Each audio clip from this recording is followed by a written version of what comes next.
Folks, grab your pancakes, grab what you need. Draft day is 48 hours away. But today it's different because we're going to talk Cleveland, we're going to talk draft, we're going to talk maybe a little bit of fantasy football from free agency and the draft. Why? Because Andy McNamara is here, last seen on A Degenerate's Guide to the Super Bowl. But, sir, how are you doing today? Griff, I'm doing good, brother. You're right. Pancakes, the draft day movie, Sonny Weaver Jr., Vontae Mack, no matter what, we're ready. Yep, exactly. You know what? We're ready. Last podcast I did, I was kind of talking I don't know how it is from the Cleveland point of view, but from like the New England point of view, just because obviously you guys have been in our shoes for years. Did you always feel tired of like when draft days, like in that final stages where you're like, just get me to Thursday night when Goodell's on the stage announcing what's going to happen with my team? Or is it like an excitement? Like where did you stand from like say over the last 10 years? For me, it was always an excitement. And a lot of it was like, it was nervous excitement because more often than not, they got it wrong. So you're like, oh man, could they not screw it up this year? And usually they did. You know, I harken back to 2014 and you had the 2 first-round picks, Justin Gilbert and Johnny Manziel. Oops. Brandon Weeden. Oops. Trent Richardson. Oops. But the excitement leading up, this is especially for bad teams. This is Christmas. You're unwrapping the toy. All the hope. Now you have from this weekend through to September to think, to talk up your rookies are going to be the best. Until it hits the field, it could all be true. It's just like looking at that package under the tree. It could be a bike or it could just be a set of socks. Who knows? You know what? You are 100% right in that sense, just because you don't know what you're getting. Like, look, everyone thinks they know what's happening, but I feel like right now you spend so much time hyping up the pros of these prospects that the cons get overshadowed a lot of the times because you know what? You don't all these analysts aren't going to sell you on, oh, hey, this guy runs say, for example, Xavier Worthy, the wide receiver from Texas. The guy can run a 4.22, which is incredible, but his hands aren't exactly there at a first-round receiver grade, so that might get him drafted a little bit higher to where you see it, hey, he's got the flash, he's got the speed, but the hands need a little bit of work. So that's where this all stuff gets kind of skewed, in my opinion, where it's like that. Yeah. And I only say that from the Patriot point of view because it's all the stuff like, oh, what are they going to do? It's the new regime. It's, oh, hey, is ownership more involved than we think? It's just this whole like circus where I'm just like, God, just make the picks and let's see what happens and then go from there. Well, the Patriots are, I think, one of the more interesting draft stories this year because it's just been the Bill Belichick way for 2 decades. We don't know, right? We don't.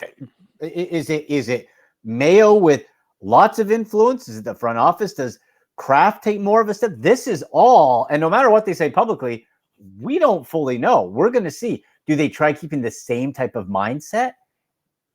This is going to be really interesting. I'll tell you this. If the Patriots draft J.J. McCarthy where they are, this is still the Bill Belichick way, my friend. Let me tell you that. And it's not a good way in 2024. If they go some different route, then it could be interesting. You guys get J.J. McCarthy, it's Mac Jones 2.0, and you'll be drafting another quarterback in 2 years. I'll tell you. Yeah, that's the thing I don't want to have happen. At the end of the day, I still think they stick to Drake May. But I like Drake May. I do too. It's not perfect, but I like him. No, it's a work in progress pick that I'm not totally like going to be mad about. It's going to be one of those things where, hey, the first year is probably not going to be glitz and glamour. It's going to be like what we saw from Baker in a sense, where you know what, hey, it takes some time to develop and work. But I wanted to go with quarterbacks. I want to go to your team because your team is one of the most intriguing quarterback teams of the offseason. I remember last year when you were on, and I was saying this all last offseason, that Stefanski's seat was the hottest. But I don't think I've ever seen a coach's seat go from flaming hot to cold as ice minus 1,000 degrees Celsius because we're Canadians here, Andy. True. Coach of the year. Yeah, coach. That's the thing too. Where unless Jimmy Haslam does something crazy, coach of the year's bottom. I think at least 2 to 3 years of job security in Cleveland. Definitely. My thing. Sorry, Griff. And he's going to be him and Andrew Berry are going to be getting a new extension this offseason. So that has not. So they're on tap to get an extension. So both of their seats, nice and chill. Yep, they basically can go like, hey, Andrew Berry, I brought this team to the playoffs and I made the moves necessary to get us to the playoffs, even though the playoff game didn't go in your favor. And Kevin Stefanski, 2 coach of the years in 5 years is something you do not see in the NFL. No. So I wanted to ask about Cleveland because their quarterback situation. Like, okay, you have Deshaun Watson, but then you bring in Jameis Winston, but then you also bring in Tyler Huntley, 3 guys who are very Pro Bowl capable quarterbacks who have been to Pro Bowls. I came up with a theory today, and I wanted to have you hear this out because you're a member of the Dog Pound. Do you think that there's a potential for one of these guys to get traded for if someone on another team is to get hurt in camp? You know, remember like what happened to Ooh. Teddy Bridgewater all those years ago and Sam Bradford was traded from the Eagles to the Vikings? Yep. Potentially, the Browns did trade Josh Dobbs out of camp Yes. last year to Arizona. So not impossible, and there is precedent for it. I would suggest probably not for this reason. Apparently, Dorian Thompson-Robinson, DTR, who was the 5th-round rookie last year, had some nice flashes, beat Pittsburgh, but very slender, got hurt a couple times, had to have hip surgery. And Griff, apparently that hip has not recovered, from my Cleveland sources, has not recovered as much as they like. So Tyler Huntley is more of a third string safety net than acquiring assets, let's say, to trade one off. And with Deshaun's injury history, it could very likely be that you send DTR to the practice squad, because I don't think there's going to be that big of a demand for him. No. And you have 4 quarterbacks on the roster with similar or complementary skill sets. So I would think that the Browns hold on to all 4. You know what? I agree with that. I just thought of mine. Like, I could see a team calling Cleveland, you know, in the event that someone goes down. Like, look, we don't hope for it. It's just in the NFL, these sort of things happen. So you have to be prepared for them at a given notice of, hey, someone pivots their leg the wrong way, boom, their ACL is done. They're done for the year. It's just, it's the nature of the sport. And again, that's what happened with Josh Dobbs last year. The Browns were happy with Dobbs. And then Arizona came calling. I guess Murray got banged up or whatever it was. And torn ACL. Yeah. And maybe wasn't ready in time. Maybe that was it. And then it's like, okay, well, then they got whatever they got for him, 5th, 6th-round pick, I think. And that was it. And then, okay, then you rolled with DTR. That was a mistake. But then you went and you got PJ Walker, you got my guy Joe Flacco, and now it's a whole new quarterback room outside of Deshaun Watson and DTR, who's injured. Yeah, that's exactly it. Because you know what? You have the dynamic now to where if Watson gets hurt again, because, like, let's be honest, he hasn't really been healthy throughout his entire tenure with Cleveland and even his later years in Arizona, to where I know Jameis Winston's not perfect, but he's a good safety net to have. Better than Josh Dobbs, in my opinion. I know you're saying you're happy with Josh Dobbs, but Jameis Winston's that good safety net. He's also that character glue guy. I'm still intrigued by your offense as a whole because, look, you have the pieces. I think we truly saw what David Njoku was capable of last year. The guy flashed amazing. Yeah. Amari Cooper kind of showed the world not how good he is, but hey, Dallas should not have traded him for what they traded him for. And then you got Nick Chubb coming off of the gruesome leg injury, but it seems like he's going to be good to go. Apparently, mini camp, you may see him involved, so we'll have to wait and see what happens there. But this is your division right now, honestly, is one of the most intriguing because you have Baltimore, who's going to be pretty good. Cincinnati's a wild card. And even though Pittsburgh's quarterback situation, it's still not perfect, I still expect them to win probably 8 games. Like, I don't, unless an injury happens again, I don't think there's a team with under 7 wins in the AFC North in 2024. I saw a great meme on Earth Day on Monday, Griff, and it was Pittsburgh Steelers contributing to Earth Day by recycling garbage quarterbacks. Like, yes, you get my like, NFL memes account. You get my like on that one. Yeah, it is truly the best division in football, and I don't think there can be much of an argument for it. Now, I will give you and the listeners a bit of an update on Nick Chubb from what we heard last week. So apparently, they restructured his deal. Went from, I think it was about $12 million. None of it was guaranteed, just how the contract was structured, to only 2.25 or 2.3 million guaranteed. The word is he just started running on dry land. He was doing water therapy before. And from what I'm hearing is don't expect Nick Chubb on the field till November. Now, he is trying. Now, it has been reported Nick Chubb is trying his darndest, and damn it, if anybody can do it, it's Nick Chubb. He's trying to get back for opening day, but apparently that is just like that would be, buying the lottery ticket and winning the lottery. It would be absolutely outlandish to think that is probable. So if, fantasy wise, if you think, don't be counting on Nick Chubb for your whole season. Probably November is what we're looking at more likely. He's the kind of guy for fantasy football, because that's a beautiful segue you did there, to where if it's the 5th or 6th round and he's still sitting there because he has that IR question mark, you know what? Hey, take him and stash him. I feel like there you go. Still gonna, because I wouldn't use that like early, even 2nd or 3rd round pick on him just because no. that's there.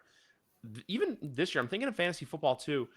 There's a lot of guys that like I don't want to buy stock into just yet because look, it's still we're 4 months from draft season for that, and believe me, we're gonna be talking about a lot. But you have a crop of guys that you can rely on for fantasy football. I think that's Tyreek Hill. I think that's Christian McCaffrey. George Kittle, I'm going to put in there. I'm high on Bijan Robinson. I know last year was a little low on him, but this year I think this is going to be the year that people like see him. Hey, look, that guy's good. Brees Hall is another one.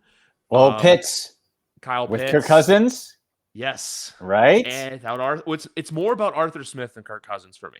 It's more about their Atlanta, though. If you want a good wide receiver too, Rondale Moore could be a very good option there as well. He was traded from the Arizona Cardinals.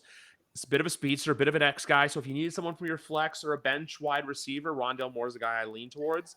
I don't hate that on a late pick because he's going to be overlooked. Later round pickup to see. I like that one. I'm going to mark that down. I like that.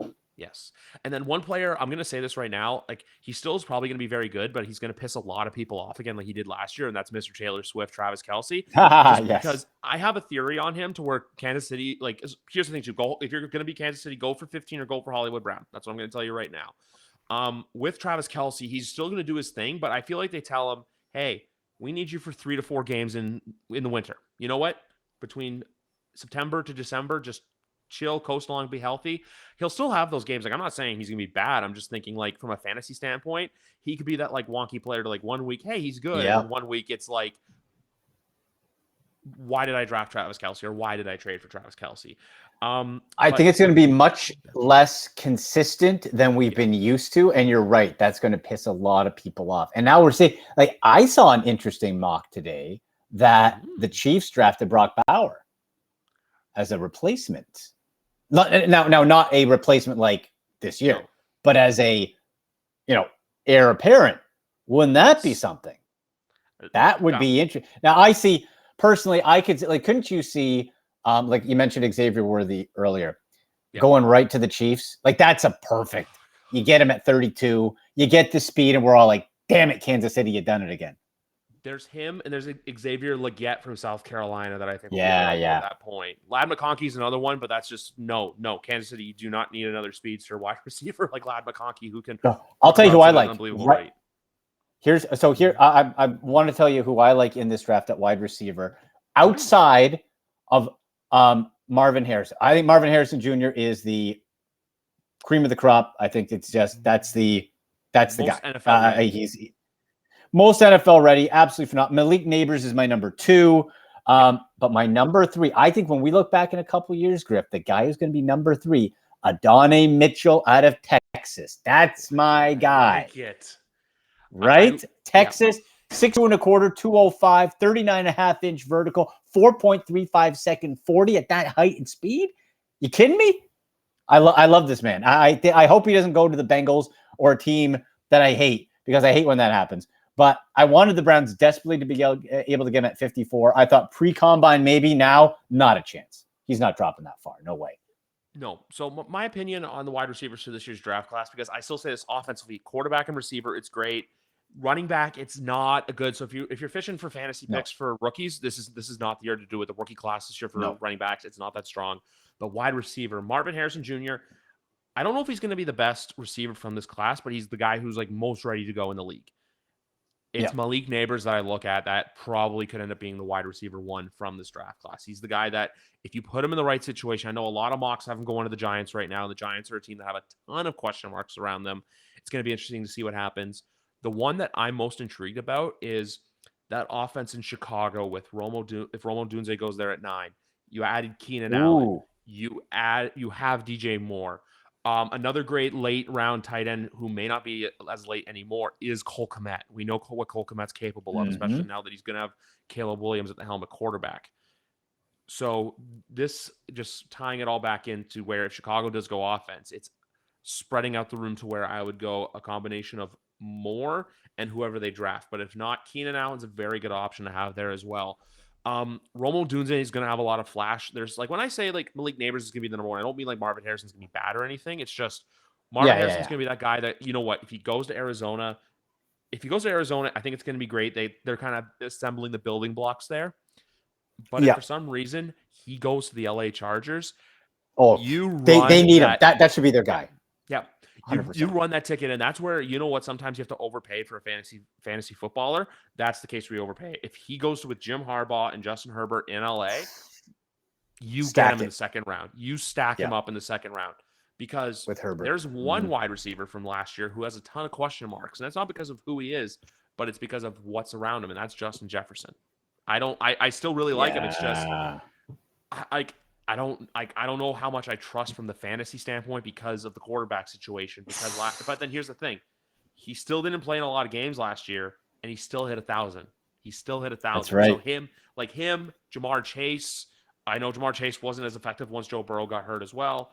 And then you have like Tyreek Hill as well. Like, it's just, this is the time of year of fantasy football where you really think about it. I don't want to say dynasty just because I'm not too big into dynasty, but a friend of mine has a dynasty league that he plays in that's very cool. Basically, you take the guys when they're college athletes, and then you take them and you follow them through. So when they graduate from college to the NFL, which I thought was pretty cool as well. Oh, okay. Yeah. Oh boy, it's a case where really we have to see where the chips fall from the draft, of course, for fantasy before making all our decisions, because that can severely affect depth chart. It could be a surprise position where it's like, oh man, this team I did not expect taking a wide receiver. How does that affect? Like, let's say, for example, the Bengals. Let's say the Bengals take, I'm not putting it out in the universe. Let's say they take my guy, Adonai Mitchell, or Thomas, right? Yeah, it is such a deep class. But let's say you take a guy there. T. Higgins has walked back his wanting to be traded comments, but he could, if the Bengals go draft a guy on a rookie deal, you have to pay Jamar Chase. Maybe that's someone you're looking at for fantasy dynasty, and you're like, hey, player X who just got drafted, that's who I want now to move forward. And then again, too, maybe it's like in just redraft leagues, it's like, well, if they drafted this guy and T. Higgins might be on the way, do I want to draft T. Higgins as high as I might have wanted to in a different scenario? My other thing, too, is with these receivers. Because I've been looking at it. So obviously, as a Patriots fan, look, wide receiver is a huge need. It's a big need. Yeah. But if you look at the free agency class for wide receiver next year, it's bonkers who's going to be available. It's the 2020 draft class, which a lot of those guys aren't signed. Jerry Jeudy obviously got traded to Cleveland. Yeah, and we re-upped him. Yep, and you re-upped him. CeeDee Lamb still without a contract. Michael Pittman re-signed to a new deal. Brandon Ayuk is a very weird situation. Yeah. And then you have T. Higgins as well, who's going to be franchised. But I still think there's a chance, not a chance. I think T. Higgins more than likely will be dealt because they do have to back up the Brinks truck for Chase. We saw what they did this year. They just cut ties with Mixon. Hey, no problem. There you go. Because they paid Joe Burrow.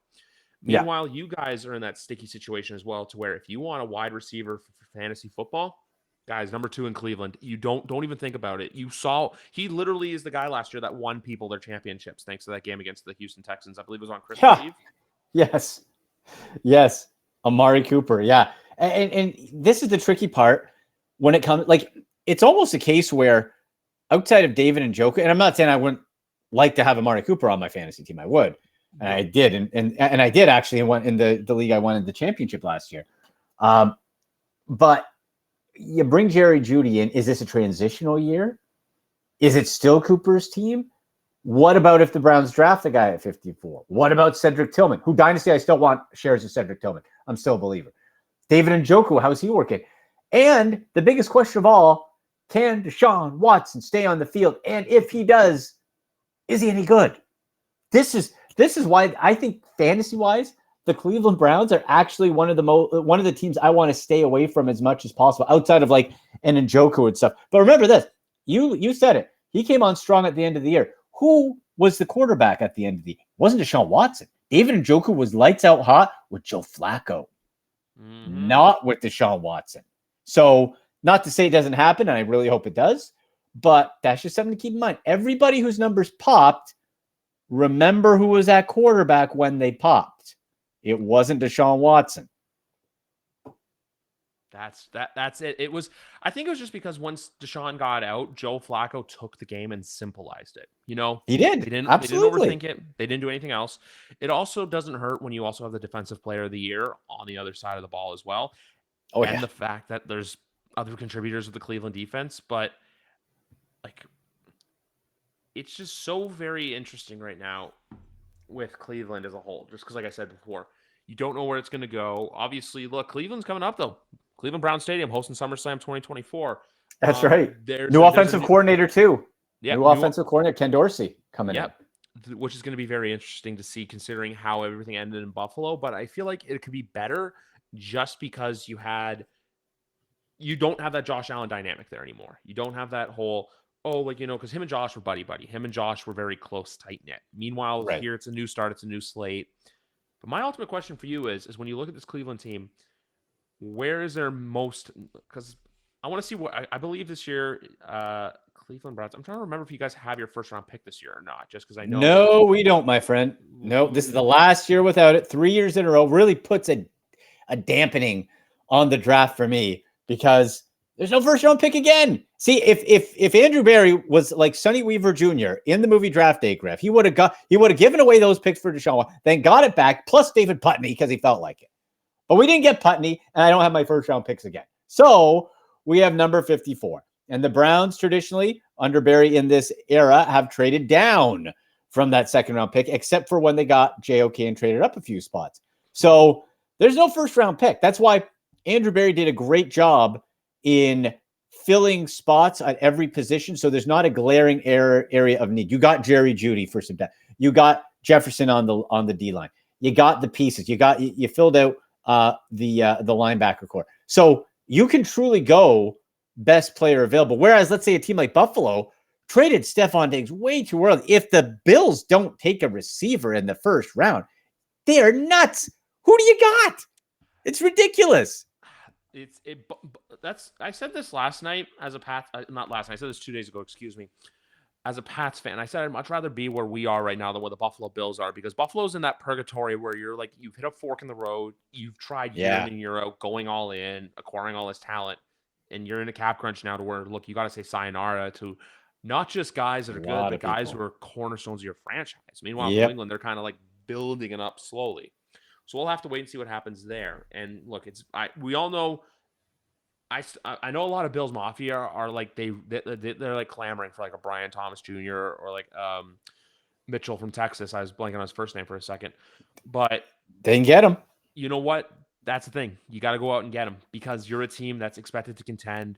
And I prefer Buffalo in first place than Miami or New York. That's just me. But with Cleveland, though, like obviously you don't have your first round pick. You are picking at 54. So like, what's the immediate draft need for your team when you look at it? Like, is it a cornerback? Is it a defensive end? Is it a lineman? Either side of the ball? Like, when it comes to Cleveland, excuse me, like, what are you thinking? Like, if you're Andrew Barry, I wouldn't be surprised if we saw something sort of a bit off of the beaten path like it was 2 years ago when the draft was in Vegas. I was down there for it, and they took Martin Emerson Jr. And I'm in the hotel, and Griff, I'm thinking, to be quite honest, like, who the bleep is Martin? A quarterback? I got 5 core. What? Then the next day they trade Troy Hill. Martin Emerson Jr. is all of a sudden better than Greg Newsome. And I'm like, okay, Andrew Barry, I see you, brother. I see you. All right. That was a great move. Yeah. That was a position where they felt that player was the highest on their board. They didn't need it then, but boy, you fast forward a couple of years and it's a good pickup. So Andrew Barry loves corners. He's open about it. Loves cornerbacks. Personally, unless there's some crazy run on receivers, which there could be, and they're all gone, and then you can really wait to the third round and get somebody who's just as good than reach. I would go wide receiver if it's the case. I would take a Ricky Pearsall from Florida. Brendan Rice would be fun because it's Jerry Rice's kid. I don't know how good he's going to be, but that'd be fun. A lot of these guys who I really liked had too good of combines. Like Troy Franklin might be there. I wouldn't mind Franklin. Adonai, God, I would trade up for that guy, man. They're not going to do it, but I would trade up and get him. So you could go in a few different directions. Like, does Ladd McConkey drop to 54 pre-combine? Yeah, now doubt it. So if, let's say the case is, okay, all the wide receivers, that kind of second chunk that I named are gone. Yeah. All right. Yeah, maybe you can swing back maybe in the third and pick up somebody else. You still need to get a receiver with this new offense that it's only going to be one tight end on the field. You're only going to be doing the 11 personnel. You're only going to be having one tight end, one running back, and a whole bunch of receivers. You need more receivers. So if that's the case, do I look edge rusher? Well, they're probably all going to be gone by then. D tackle, possibly. Again, you're deep there, but they're older, so you could use a rotation pick. You did take Simone Ika last year as well, who hasn't done anything. There's a guy who I really like, and if he's there, boy, I think I'd get him. Peyton Wilson, linebacker. Holy cow, Griff! I looked into this guy. This guy's built like he's like as fast as JOK, but 6'4". And now, the more I look, I'm like, oh man, I'm seeing him drop deep into the second round. So if that's the case, even though this Browns defense, we have to remember, is not linebacker focused at all. It's, I don't want to say throwaway position, but they like getting guys later and then trying to develop them like JOK. You need 5 linemen, and it's the secondary. But if you can get him and ease him in with Jordan Hickson beside JOK, you could have yourself a dynamic duo. So I can, like, that's where I would like to go. I could easily see it being a corner or a safety or whoever they have highest on their board. Could it be a tackle? Jen Wills is coming up. Maybe it's a deep tackle class. So I'd have to say this year, nothing outside of a kicker at 2 would blow my mind. Or a quarterback. They're not going quarterback either. This is the deepest tackle class I've heard in like the last, I think, 10 years. Like, it's just amazing the amount of tackle talent that's coming out throughout this draft. So you're going to find look, there's going to be the blue chip guys that are all going to go in the first round, but then rounds 2, 3, and 4, you're going to find those solid guys. You're going to find those guys that are day one contributors. Will they maybe be Hall of Famers? I don't know. I don't think so. But you know what? That's what this week is. More than Christmas gifts under the tree, it's truly lottery tickets. You're scratching off lottery tickets at your local convenience store. You're hoping for the 3 cherries or the $3 signs, and if you hit, it's great. But I always have a saying with the draft. I always say this. Hitting on a day one talent, it's great. If you do it, it's fantastic. If you can hit on those day 2 and 3 guys, that's where a general manager truly gets their stones, gets their roses, you know what, like really shows the world, hey, I know what the F I'm doing. So that's the money time. Cheap contract. And the Browns did it, like I said, with Martin Emerson Jr., with JOK. You know, even DeJuan Jones, you got in the 5th round last year out of Ohio State. He was an absolute stud. Came and didn't miss a beat before he got injured. So those are 3 examples where Andrew Berry's good there. Now, his one blind spot in drafting has been wide receiver. And I still think Cedric Tillman's going to pay off, but he didn't really get a chance last year. Hopefully he does. So, interesting. Yeah. You know what? We'll ultimately have to wait and see with all these prospects, because even though I know everyone's going to have that like Bo Callahan sizzle when it comes to Caleb Williams, obviously. Yeah. It looks like, I'm just saying that for the sense of like, it's that like the premier kid, I feel it, man. Cream of the crop, too sweet to be sour. You know, like that's where that comes in. But then you have number 2, you have number 3, you have number 4. And then number 4 to 5 is truly where the chaos is going to kick off. I know everyone says the draft starts at 2, but I truly think like, look, it's like 1, we know what's going to happen. 2 is where it's interesting because whoever doesn't go 2 is probably going to go 3. Yeah. And then 4 or 5 is really where things kick off, because that's when you're going to see teams probably get aggressive and trade up, or see, you know what, hey, a team's calling their quarterback desperate. They have the need. That's why like the top 3, we pretty much know what's going to happen. I think you're going to get Caleb. I think Jaden does go number 2. And then I like Jaden a lot. And then I like Jaden Daniels is who I want, but I truly think it's going to be Drake May, just because of the Cliff Kingsbury effect. I feel like Cliff Kingsbury and Jaden Daniels can work in DC, but we'll have to wait and see. And then, you know what, Drake May coming into Foxborough, there's not that pressure there to, hey, win immediately. Like every Patriots fan will tell you, it's not going to be roses this year, but like as long as they win more than 4 games, I think any Patriot fan will take that. I know. And you have to spice up the offense. It's been so bland and boring. If you're going to lose, at least lose excited. Jameis Winston throw you 30 touchdowns and 30 picks. He was excited. It wasn't pretty, but he was excited. Like, give me some of that. I'll tell you this. I think, and again, if he does go wherever he goes, I just hope they have a creative offensive mind to help bring this out of him. I see him in the same light that I saw Justin Herbert when he came out, in the sense that guy's big, he's got all the talent, he's a little indecisive. I remember to this day seeing at the combine Justin Herbert's throws. I'm like, this guy, I'm like, ugh. And then he came in, click. I think Drake. I like Drake May, and I think he has some Justin Herbert in him. But I'll tell you right now, I believe the Bears will be drafting another quarterback in 2 years. And if he stays healthy And if he gets a chance, Michael Penix Jr. could be the best quarterback in this class. You take out those knee injuries, that guy I think is the most, I think he's ready. I think he's got all the talent. He's just had so many serious injuries, and you can't take a risk on that. That's why he's not going to go in the first round. But Penix Jr., man, you take that away, I would be taking him first overall. You can't because of the injuries, but boy, that guy's got all the tools. So out of all the quarterbacks, like we know Caleb Williams, you know what you're getting. Jaden Daniels, you know what you're getting. Drake May, you know what you're getting, but there's room to improve. JJ McCarthy has all the tools and traits to be a quarterback. He's just got to piece them together. Michael Penix Jr. is the most complete passer of this quarterback class. Yeah. He's a very high risk, high reward pick. Absolutely. I could see him going first round to one of those teams that's like, you know, in that quarterback purgatory. Like, say if he falls to like around the teens where Denver's picking, where Minnesota, where Vegas, because remember, Minnesota's got 2 first-round picks, so they're probably going to go, which I think about it, Minnesota now has your original first-round pick at 23. So that's right. Minnesota Who's going to be trading up? That's the thing. So Minnesota has the tools to trade up. At the end of the day with Minnesota, it's very high risk, high reward too, because look, right now, you're the same thing. You don't really have a quarterback. No. Run game's okay. You have the best receiver in football. You do have a really good tight end, but he's coming off a torn ACL. So Minnesota's in that chance. Because here's the other thing with Minnesota too. Like, you have Green Bay, who's going to be good. Chicago, I'm still going to say this. I'm high on Chicago because of their defense, but I think they're still going to be like an 8 to 9 win team this year. I agree. And then Detroit's the one team where I'm like, hey, they're ready to go. And it's no longer the, hey, look at the Detroit Lions. It's that Lions got a roar to it. So if you're Minnesota, you got to keep up. If you're Denver, Denver's that team that's just desperate. They want anything. You know that like meme of the guy where he's like hitting up threes, but single thing is missing. That's been the Denver Broncos ever since they lost. They've won the Super Bowl. But Griff, they got Zach Wilson in a trade on Monday. They're fine. Give me a break. They're going to draft Bo Nix and have the most mid quarterback room in the NFL. Dude, totally. Absolute mid. You're definitely right. Yeah, the Denver Broncos are so unexciting, and Sean Payton is so overhyped in his time there. I totally agree. They also decided to release new jerseys today with like what look like thunderbolts in them, and someone pointed out to be like, you're in a division where you have a team that's named is Chargers, and their logo is a lightning bolt. There's a bolt tremendous. Of lightning. It's just the irony behind it. Then they introduced their throwbacks where everyone's like, yeah, just wear the orange throwbacks with the big D on your helmet.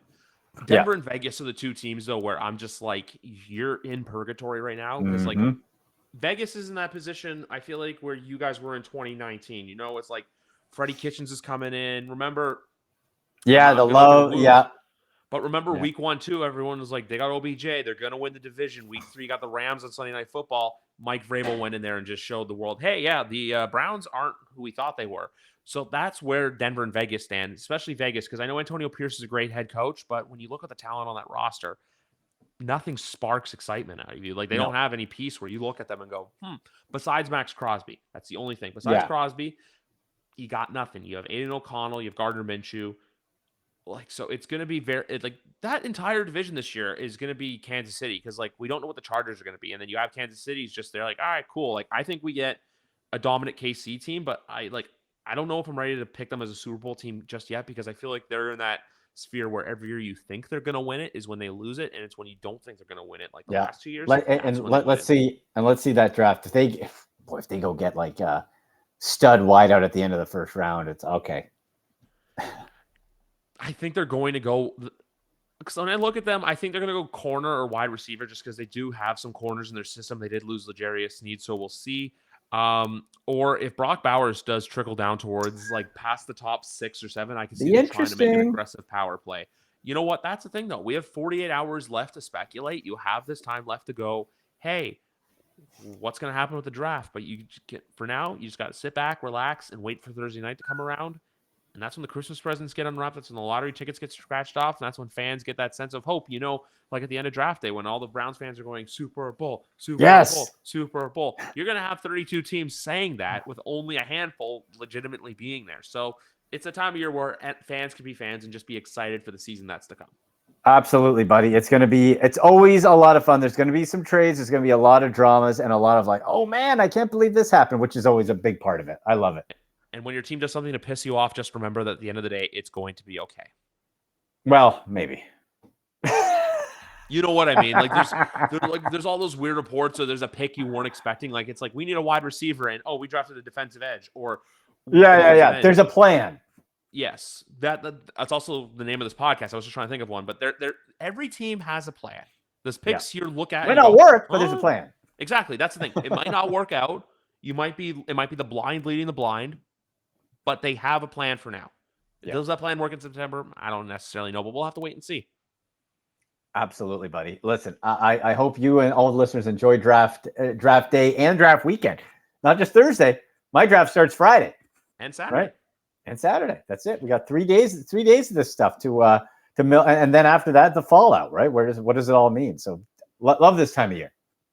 Because my favorite time of the year is coming up in 2 weeks with schedule release. I always love it because I spend the entire day on Twitter just refreshing, because I love how they hype up the release of it, but everyone knows their team schedule by like 2 o'clock.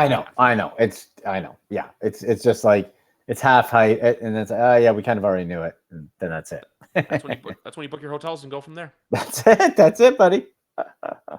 But anyway, guys, Randy McNamara and myself, enjoy the NFL draft this weekend. Episode 291 of YWC Football Talk in the books. Enjoy your days, everyone. And remember,